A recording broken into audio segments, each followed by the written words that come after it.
நலம் காக்கும் ஸ்டாலின், உங்கள் குடும்பத்தின் நலன் அரசின் பொறுப்பு. ராமநாதபுரம் மாவட்டம் வழுதூர் கிராமத்தில் காவல் உதவி ஆய்வாளர் மகனுடன் ஏற்பட்ட தகராறில் திமுக நிர்வாகி வீட்டின் மீது பெட்ரோல் குண்டு வீசி தாக்குதல் நடத்தப்பட்டதாக கூறப்படுகிறது. முதலில் அந்த காட்சிகள் கிடைக்கப்பட்டிருக்கிறது, அதை பார்க்கலாம்.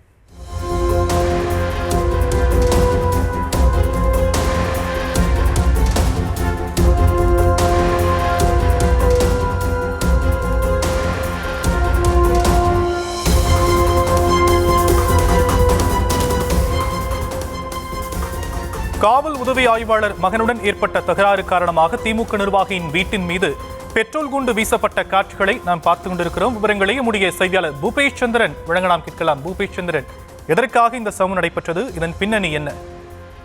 வணக்கம் ஷியாம். ராமநாதபுரத்தை அடுத்த வழுதூர் பகுதியைச் சேர்ந்தவர் கௌதம். இவர் மண்டபம் பகுதியினுடைய திமுக தகவல் தொழில்நுட்ப பிரிவினுடைய ஒன்றிய அமைப்பாளராக இருந்து வருகிறார். இந்த நிலையில அதே பகுதியைச் சேர்ந்த பிரபு, அதாவது சார்பு ஆய்வாளரான கோவிந்தன் என்பவருடைய மகன் பிரபுவுக்கும் இவருக்கும் கடந்த செவ்வாய்க்கிழமை அன்று அதே பகுதியில் நடந்த முளைப்பாரி திருவிழாவின் போது முளைப்பாரி தூக்குவது தொடர்பாக இரு தரப்பினருக்கிடையே பிரச்சனை இருந்ததாக சொல்லப்படுகிறது. இந்த சூழலில் அந்த பிரச்சனையை தொடர்ந்து நேற்று நள்ளிரவில் இருசக்கர வாகனத்தில் வந்த 5 பேர் கொண்ட கும்பல் அந்த கௌதம் வீட்டின் மீதும் அது அருகாமையில் இருந்த மற்றொரு வீட்டின் மீது பெட்ரோல் கொண்டு வீசியும் கற்களை கொண்டு தாக்கியதாக சொல்லப்படுகிறது. இந்த சூழலில் தகவல் அறிந்து சம்பவ இடத்திற்கு விரைந்து வந்த கேணிக்கரை போலீசார் அருகாமையில் பொருத்தப்பட்டிருந்த சிசிடிவி காட்சிகளின் அடிப்படையில் வழக்கு பதிவு செய்து தீவிரமாக விசாரணை மேற்கொண்டு வருகின்றனர்.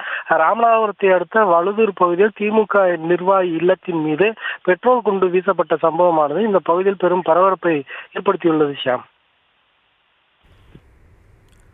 தற்போதைய விவரங்களுக்கு நன்றி பூபேஷ் சந்திரன்.